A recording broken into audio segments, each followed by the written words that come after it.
You built a team, you told them what to do, and somehow everyone's still waiting on you before anything moves. I know a founder who doesn't have that problem. I don't mean he's figured out a better way to manage it.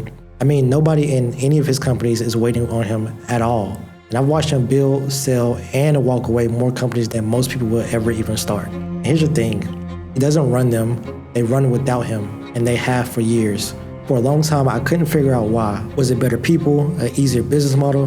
But then I figured out everything he does comes back to one rule: build the exit before you need it. He sold companies twice, but the exit I'm talking about is the one where you can leave for weeks and nobody even notices that you're gone, because that's the only freedom that counts. I want to show you 3 things I learned from him and the moves he makes without even thinking about it. Now, this took me a long time to figure out, and if you build all 3 into your week, your business will stop needing you. And the first one is this: he thinks like an engineer. And I don't mean he builds things, I mean the way he breaks them. Most founders I know spend their whole week inside the business. And at the end of the week, they feel productive because the business moved. They wrote the SOPs, they fixed maybe 10 things before lunch. It feels like progress because everything's running. And I used to think that way too. But here's what I noticed while I was watching him. He doesn't do any of that. He doesn't sit inside the business looking for things to fix. What he does is he leaves on purpose. He'll step away from one part of the business and just watch what happens. And something always breaks, but he's not stressed about it. He expected it, because the breaking is the test. He's stress testing his own company, stepping back and watching what cracks actually show. The stuff that holds, he doesn't touch it. The stuff that cracks, that's the list that he works on. And I mean that. He keeps a list, years of entries, and that list is his whole operating system. Not things he planned for, things that fell apart when he wasn't there. And when he starts a new venture, that list comes with him. He doesn't just bring what worked last time, he brings what broke. So every company he builds starts on a foundation of things that already cracked and got rebuilt. Most founders build systems from their desks. They look at the business and guess what needs a process. He doesn't guess, he leaves, watches what breaks, and builds for that. And it's almost never the same list. And here's what I didn't get until he showed me the numbers from his first exit. Every part of your business that depends on you is worth less than the parts that don't, and it's not by a little. When he sold his first company, the buyer's team went through every department and put a price on each one. The ones that ran without him, it was almost worth close to double. The ones that still needed him in the room, same revenue, same margins, half the price.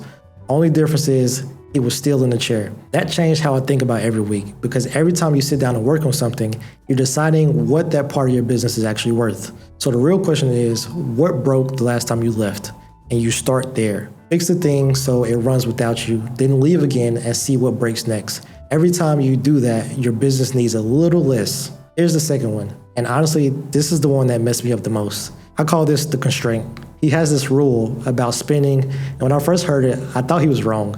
Because here's what I believe. If someone on your team comes to you and says they're stuck, they need money, they need another hire, you give it to them. That's your job. You hire good people and they're telling you what they need, and you give it to them. That's what a good founder does. And I didn't just think that, I lived it. I was the founder who always said yes, the one who got things out of the way so the team could keep moving. And it felt good. It felt like leadership in my opinion. So when I watched him do the opposite, I honestly didn't like it. One day I got to sit in on a meeting. The head of operations was leading this Monday stand-up, and she was visibly nervous. They were 3 weeks behind. The entire team was drowning. So she asked for a contractor to clear the backlog. It was a simple ask. I would have said yes before she even finished the sentence. He looked at her and said, "What happens if we don't?" And the room was silent, because that's not a real question. That's what you say when you don't care. At least that's what I thought. It took me a minute, but then they actually answered. They went back through everything on the board, and 2 of them, 2 projects they had been killing themselves over, didn't need to ship. There was like this imaginary deadline that people were trying to hit. Nobody was waiting on them. They had been on this list so long that everybody just assumed that it mattered. So they removed these 2, sorted the rest, and then the backlog was cleared within a week. No contractor, no new costs. And here's what sat with me for days. What they came up with was better than anything a contractor would have built. They didn't just clear the pile, they found the thing that kept creating it. Now, I would have walked away from this thinking, okay, he's just cheap. He's the kind of founder who says no to spending money. And honestly, most people in the room probably thought the same thing, but that's not what I was looking at. When she asked for a contractor, she was asking him to solve it, to look at the problem, make the call, and spend the money. If he says yes, sure, the backlog clears, but he's still the one who solved it. He's still the one in the chair making the decision. When he said, what happens if we don't, he wasn't saying no. He was saying, you figure this out, not me. And right there, that's the move. It was never about the money. It was about who does the thinking. Because as a founder, every time you approve the spend, you feel like you're helping, but you're still in a chair. You made the call, your team ran with the plan. Every time you give the problem back and they solve it, they don't need you next time. And the time after that, they don't even bring it up to you. They just handle it. That's the exit, one decision at a time. Let me be real and tell you why this messed me up. When somebody you care about tells you that they're drowning and you hand the problem back, it doesn't really feel like leadership. It kind of just feels like abandonment. Every part of you wants to say yes to fix it, and you have to let go of being that person, not because it was wrong, but because if they need someone to fix it for them, they need you. And if they need you, you can't leave. So think about the last time somebody on your team asked for money or another hire. What would have happened if you didn't solve it? If you just asked, what happens if we don't? Build the exit before you need it. And the last one I call the lane. And this one, I need to be honest about something. I made a whole video about autonomy, about why it's the wrong word. I still think that, but I didn't have the right word yet. Now I do. What he does that's so special is he draws lanes for his team and for himself. And here's the part that changed how I see everything. The lane he drew for himself. Because everybody talks about getting out of your team's way, don't micromanage, give them space. Sure, but that's not the hard part. The hard part is the thing that you're best at. The thing you know you could do better than anyone on your team. The lane says that's not yours anymore.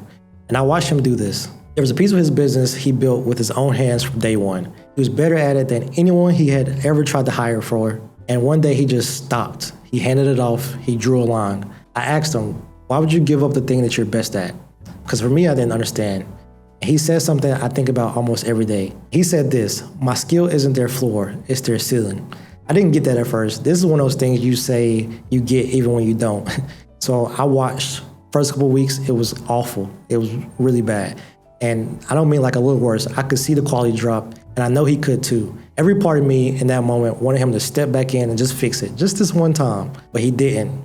And about a month in, things shifted. They weren't doing it his way, they had found their own way. Things he never would have tried because his way already worked. He had no reason to experiment, but they did because they didn't have his playbook, so they had to write their own. By the end of the quarter, they had taken that part of the business somewhere he couldn't have taken it by himself. Not because they were smarter, but because they weren't stuck inside his way of thinking. His expertise was the box that everyone was working inside, and the second he stepped out, the box went with him. What they built after that was bigger than anything that could fit inside. That's the thing that nobody tells you about letting go. You think the best case is that they do it almost as well as you. Well, that's not the best case. The best case is they do something you never could have because they're not limited by the thing you already know or think you know. And that took me a long time to sit with because the first move, leaving to see what breaks, that's hard. It's a test. You're diagnosing. The second one, giving the problem back, that's hard, but this one isn't a skill. This is you accepting that the business you built is better off without the thing that built it. That's not a move, that's a loss. But here's why I said I need to be honest. I still catch myself, not with the stuff my team can't do. I stopped that a while ago. I catch myself with the stuff that I'm better at, the craft, the thing that I love. And it doesn't feel like control when you do it. It feels almost like pride, like care, like this is the thing that made me who I am. And the exit asks you to let go of even that. Move 1 costs you the idea that you're needed. Move 2 costs you the identity of being the one who provides. This one costs you the craft, the thing that made you a founder. And if you can let go of that, there's nothing left tying you to the chair. So think about the one thing in your business you're still holding on to, not because your team can't handle it, because you love doing it. And that's your lane. And as long as you're in it, they can't outgrow you. That's what I got from him. And honestly, I'm still working on all 3. Some weeks I get it right. Most weeks I catch myself back in the chair doing the thing I know I shouldn't be doing. But the question changed. I used to end my week asking what I built. Now I ask what still needs me. And every week that list gets a little shorter. That's the exit. Not a moment, not a plan you make when you're ready. Just one less thing that needs you in the room every week. Until one day you leave and nobody notices that you were gone.